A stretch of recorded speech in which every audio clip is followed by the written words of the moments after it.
Health Nuts, episode 23. You're listening to Health Nuts with Dr. Chris Carr. Making lifestyle changes is hard for many people, and not knowing what to do or how to do it makes the task all the more daunting.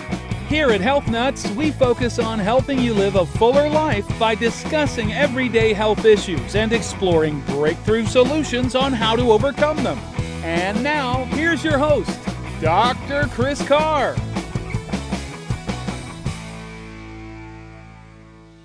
Welcome back to another episode of Health Nuts. I'm your host, Dr. Chris Carr, and today I got an awesome guest for y'all, and that would be one Dr. Brad Ellisor. He graduated from Life West, which was right across the street from my alma mater, Palmer Weston, back in 2004, which was the same year, so we probably crossed paths actually in person prior to this. He's been practicing in the Pacific Northwest ever since. He's dedicated his practice to working with families and people of all ages to live a healthier, happier, and more fulfilling life. Dr. Brad is an expert in the field of natural health and wellness. His oldest grew up and experienced the world, and he noticed an alarming trend of allergies, asthma, ADD, and other chronic illnesses like obesity and type 2 diabetes. This caused for a transformation in his thinking and focus to making a difference in the lives and health of the next generation.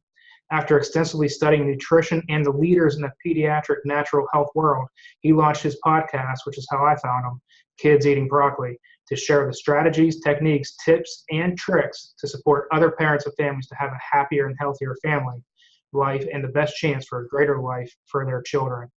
So Dr. Brad, when we were talking pre-interview, I didn't think you realized it. I was at Palmer West in '04, so we were probably studying for boards together at Life West.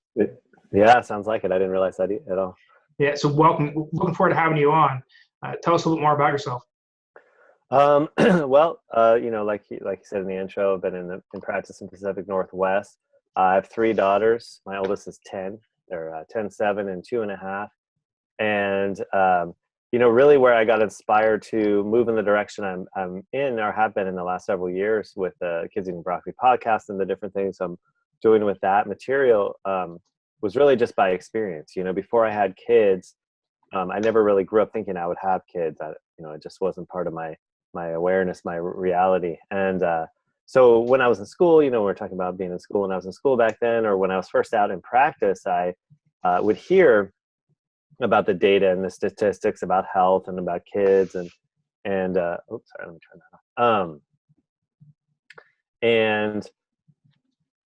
But it was all just numbers. It was all just data. It didn't really have a real impact on me until I had my first daughter, like you were just saying in the intro. And she got old enough that we started going places, to preschool and toddler gym and these type of things.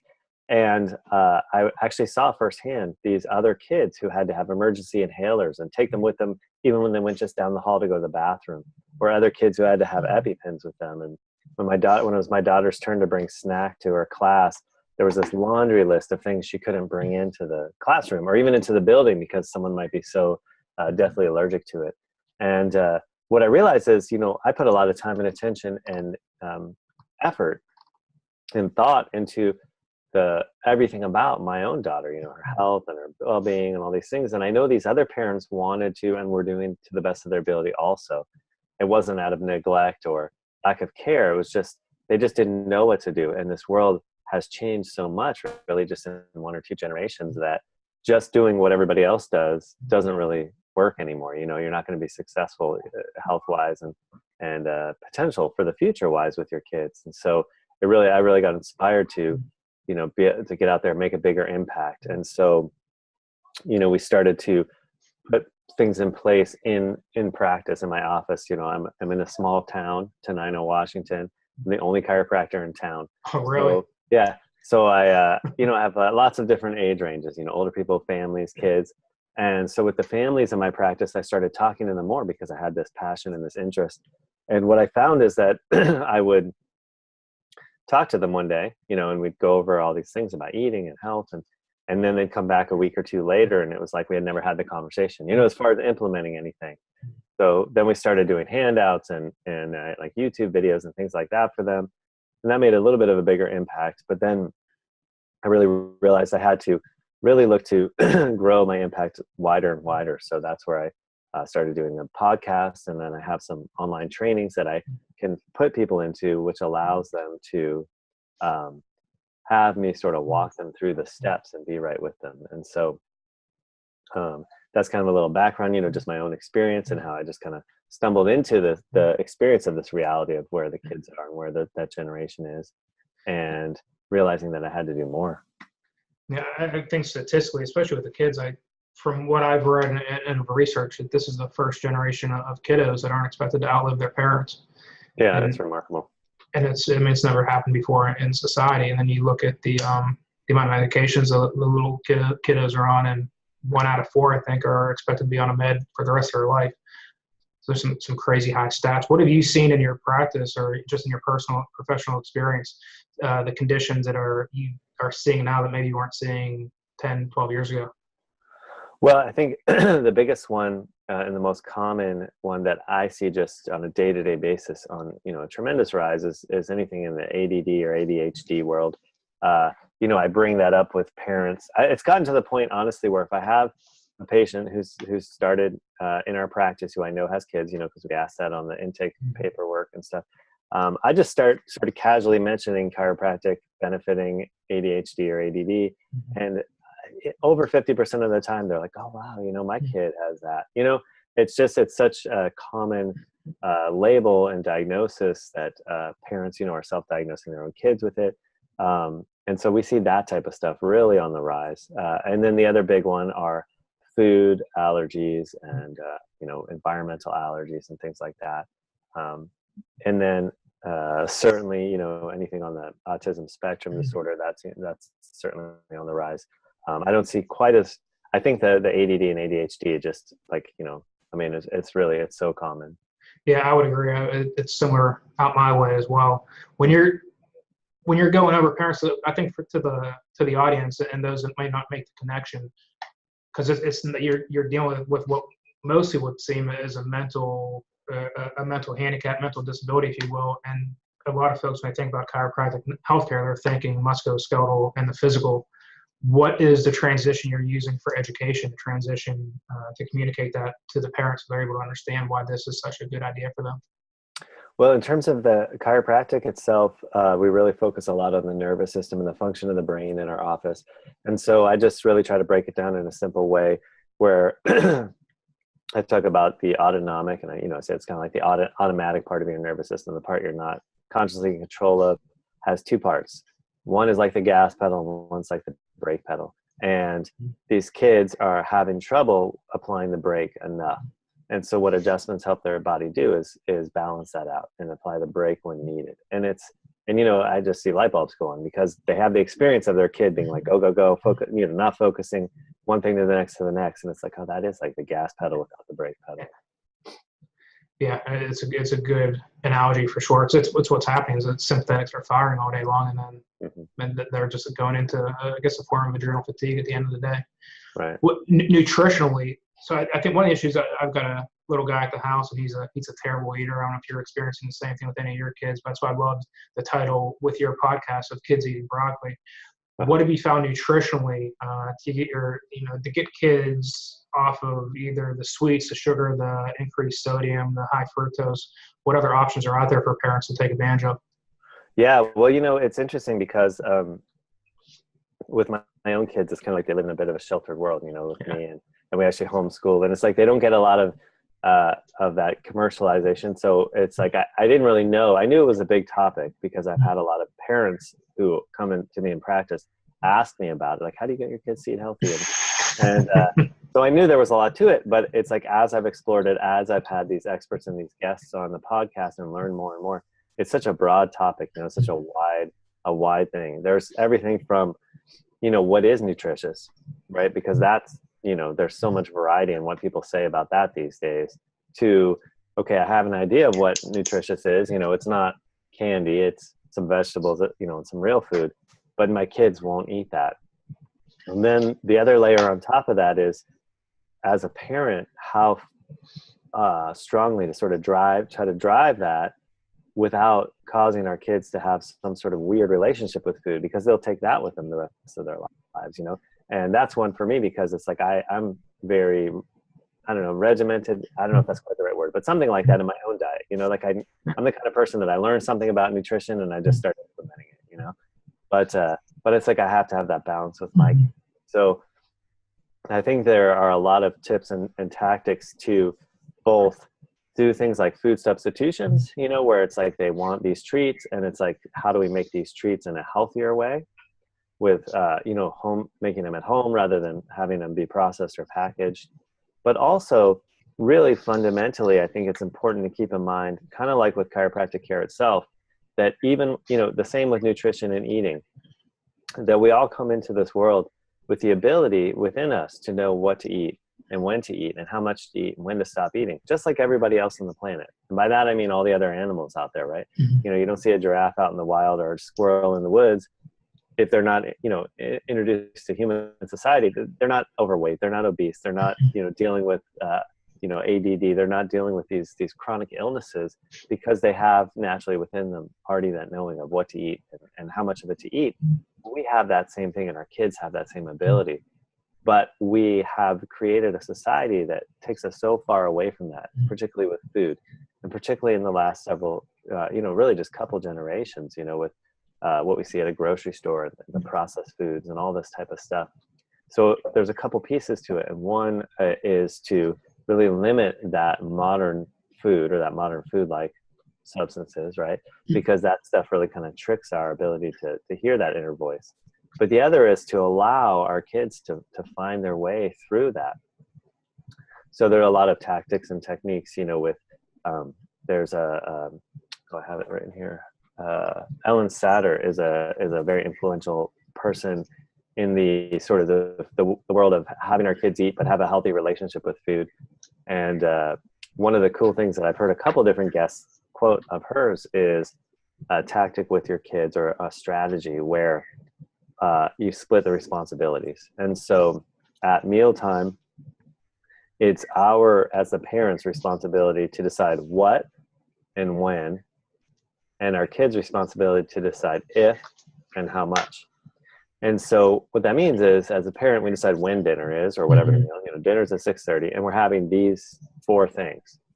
And then our kids arrive at that time, and it's their job to decide if they're going to eat any of those 4 things and how much of each one they're going to eat. And that way they have that, they're empowered to still listen to their body to decide when and, how much and when to stop eating. But we get to, dictate that it's not like 4 different flavors of ice cream, right? It's relatively healthy things.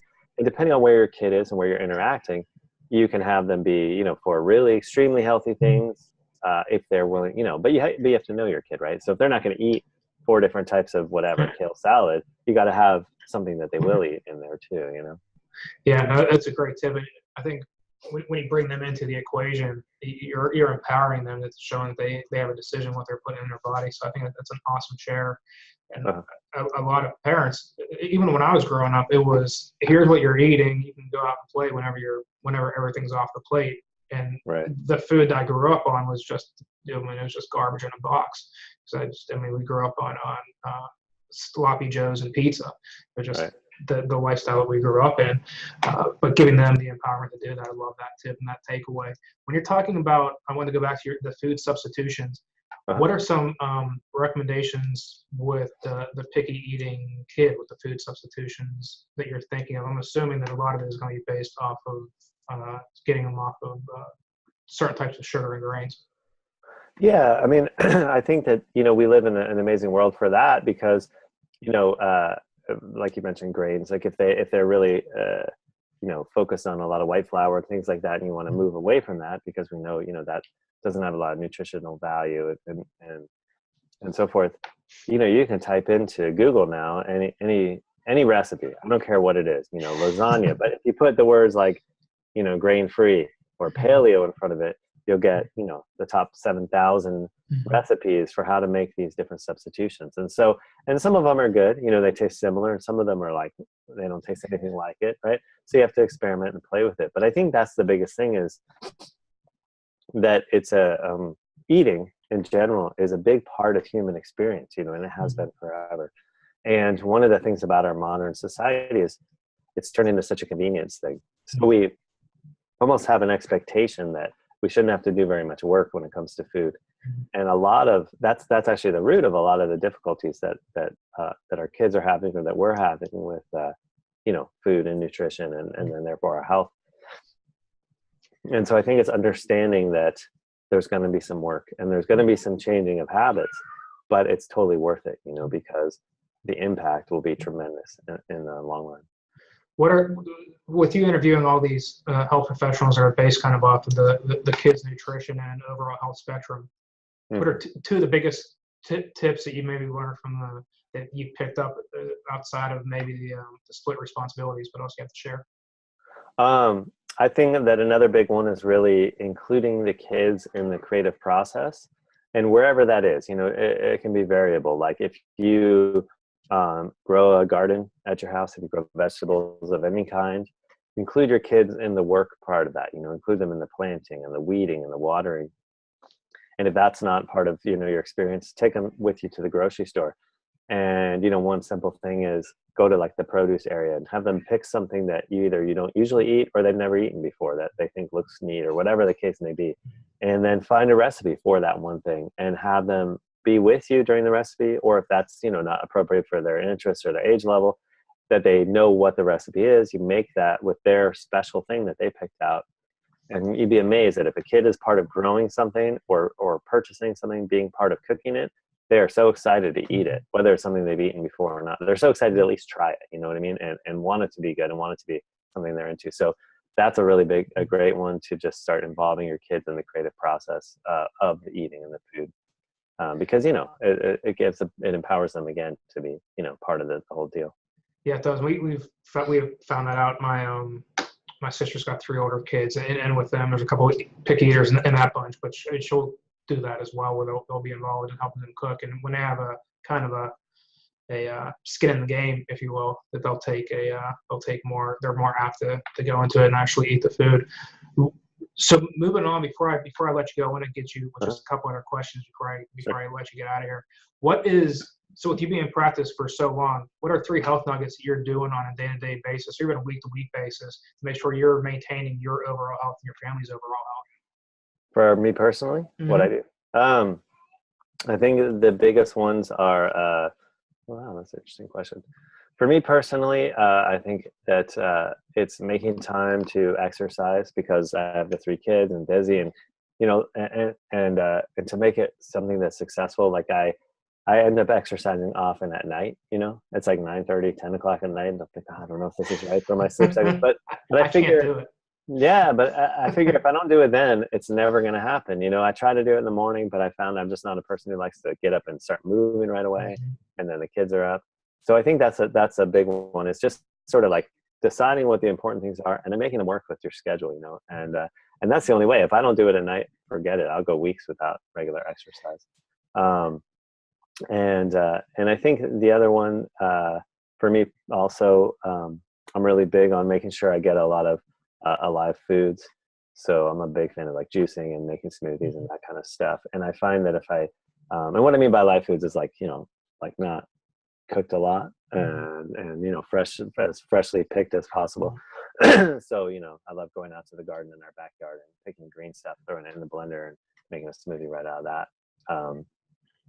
And then another one is making sure that I get quality sleep when I sleep. And so I do a lot of stuff, or we do a lot of stuff for sleep hygiene, in our house. Our kids have never really used night lights because we want them to be in complete darkness, because that helps you get deeper and more restful sleep. We'll do things like no screen time, within an hour before bed, because the blue light messes with our brain. Or I have special glasses that I wear that block the blue light.